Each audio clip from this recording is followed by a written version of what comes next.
बिस्मिल्लाहिर्रहमानिर्रहीम। आज हम chapter number 15 common chemical industries in Pakistan इस चैप्टर को स्टार्ट करेंगे। इस चैप्टर में से हम फर्टिलाइज़र इंडस्ट्री, पेपर इंडस्ट्री और सीमेंट इंडस्ट्री को रीड आउट करेंगे, लेकिन स्मार्ट सिलेबस के अकॉर्डिंग पेपर इंडस्ट्री का यहाँ पर उन्होंने मेंशन नहीं किया हुआ। उस टॉपिक को हम लोगों ने नहीं करना, तो इसका मतलब सिर्फ दो इंडस्ट्रीज़ को हम लोगों ने रीड आउट करना है, एक तो फर्टिलाइज़र इंडस्ट्री है और एक सीमेंट इंडस्ट्री है। फर्टिलाइज़र इंडस्ट्री का मतलब होता है खादें वगैरह कैसे बनती हैं और कौन कौन सी खादें पाकिस्तान में ज़्यादा यूज़ होती हैं, उनके बारे में रीड आउट करेंगे। फर्टिलाइज़र्स को रीड आउट करने से पहले इसके इंट्रोडक्शन में लिखा हुआ है कि जब बरसगीर को डिवाइड किया गया था तो पाकिस्तान के हिस्से में बहुत कम इंडस्ट्रीज़ आई थी। हालांकि किसी भी कंट्री की जो इकॉनमी होती है उसकी इंडस्ट्रीज़ पे बेस करती है, तो वक्त के साथ साथ इंडस्ट्रीज़ इस्टेब्लिश हो गई थी और जो मेजर इंडस्ट्रीज़ पाकिस्तान में काम कर रही हैं फर्टिलाइज़र की इंडस्ट्री है, उसके बाद सीमेंट इंडस्ट्री है, पेपर इंडस्ट्री है। तो फर्टिलाइज़र इंडस्ट्री को रीड आउट करने से पहले इसकी अर्ली हिस्ट्री देख लेते हैं कि सबसे पहले किसने इसे यूज़ किया था और कैसे यूज़ किया था।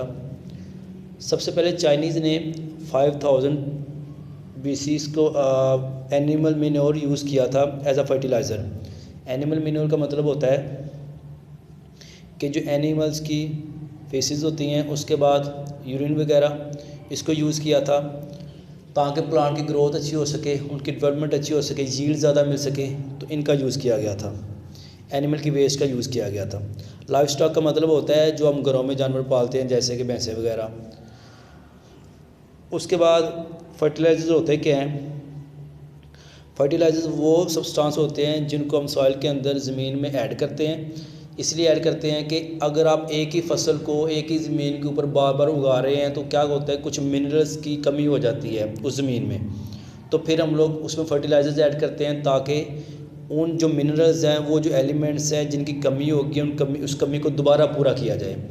3 मेजर एलिमेंट्स हैं, नाइट्रोजन, फास्फोरस और पोटाशियम, NPK। इनका यूज़ ज़्यादा होता है, ये मिनरल्स ज़्यादा रिक्वायर होते हैं प्लांट्स की ग्रोथ के लिए। तो मेजर ये 3 एलिमेंट्स हैं जो हम लोग यूज़ करते हैं फर्टिलाइज़र्स के अंदर।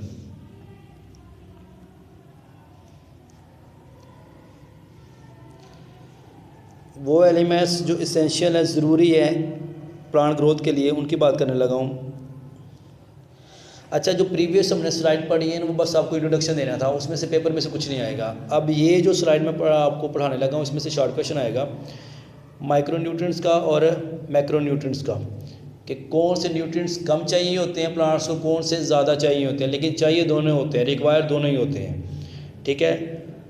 माइक्रोन्यूट्रिएंट्स के अंदर कौन कौन से एलिमेंट शामिल हैं? इनके अंदर शामिल है बोरान, कॉपर है, आयरन है, मैंगनीज़ है, जिंक है, मोलिब्डेनम है और हमारे पास क्लोरीन है। और इनकी रेंज कहाँ से कहाँ तक होती है, कितने चाहिए होते हैं पर एकड़? ये 6 ग्राम से लेकर 200 ग्राम तक चाहिए होते हैं ये एलिमेंट्स पर एकड़ प्लांट्स की ग्रोथ के लिए। और जो हमारे पास मैक्रोन्यूट्रिएंट्स होते हैं ये ज़्यादा अमाउंट में चाहिए होते हैं। इनमें कौन कौन से एलिमेंट शामिल होते हैं? नाइट्रोजन है, फास्फोरस है, पोटाशियम है, कैल्शियम है, मैग्नीशियम है, सल्फ़र है, कार्बन है, हाइड्रोजन और ऑक्सीजन है। ये वो एलिमेंट्स हैं जो ज़्यादा मिकदार में चाहिए होते हैं प्लांट्स को उनकी ग्रोथ के लिए। और इनकी कितनी रेंज चाहिए होती है पर एकड़? 5 किलोग्राम टू 200 किलोग्राम।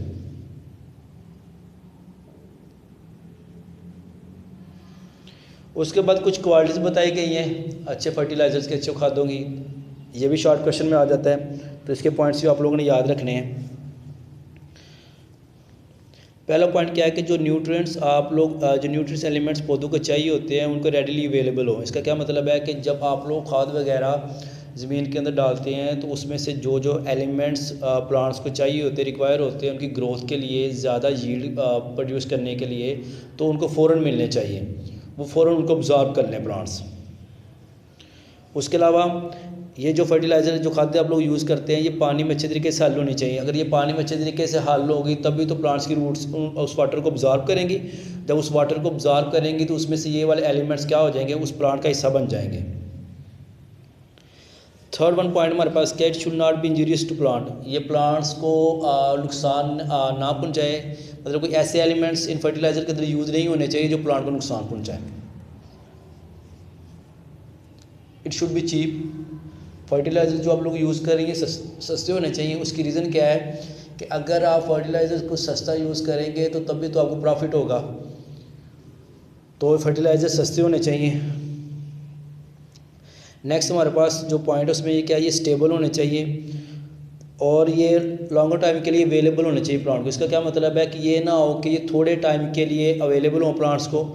इसका मतलब कि आपने ज़मीन के अंदर इनको डाला है फर्टिलाइज़र्स को और ये कुछ देर के बाद ये जो एलिमेंट्स हैं किसी और चीज़ में कन्वर्ट हो गए हैं या रेडीली अवेलेबल नहीं है प्लांट्स को, तो ऐसी फर्टिलाइज़र्स का कम फ़ायदा होता है। लॉन्गर टाइम के लिए अवेलेबल होनी चाहिए ताकि इसको प्लांट्स यूज़ कर सके, उनकी प्रॉपर ग्रोथ हो सके। It should not alter the pH of the soil, ज़मीन की किसी भी ज़मीन की ख़ास pH होती है, तो हमने कोई ऐसी फर्टिलाइज़र यूज़ नहीं करनी, कोई ऐसे एलिमेंट्स यूज़ नहीं करने जो क्या करें उसकी ज़मीन को क्या करें, उसकी pH को चेंज कर दें। By the rain of water, बारिश हो जहाँ आप लोग वैसे वाटर का यूज़ करें खेतों में, तो जो आपने फर्टिलाइज़र्स यूज़ किए हैं ना तो वो उसी सेम फॉर्म में रहने चाहिए। ये ना हो कि वो अपनी फॉर्म चेंज कर लें, वो किसी और फॉर्म में कन्वर्ट हो जाए। अगर वो किसी और फॉर्म में कन्वर्ट हो जाएंगे तो वो जो प्लांट्स होंगे उनके लिए इतने फ़ायदेमंद नहीं होंगे।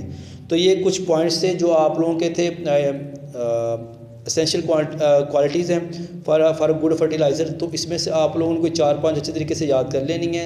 और दूसरा शॉर्ट क्वेश्चन है कि माइक्रो न्यूट्रिएंट्स और मैक्रो न्यूट्रिएंट्स, इनके बारे में आपको पता होना चाहिए, इनके एलिमेंट्स आपको याद होने चाहिए। तो ये 2 शॉर्ट क्वेश्चन बनते थे इन स्लाइड में से। बाकी जो नेक्स्ट वाली स्लाइड है इसमें मैंने आपको थोड़ा सा इस स्लाइड में हिंट दिया हुआ है, क्लासिफिकेशन ऑफ फर्टिलाइज़र्स हैं कि फर्टिलाइज़र की क्लासिफिकेशन की गई है।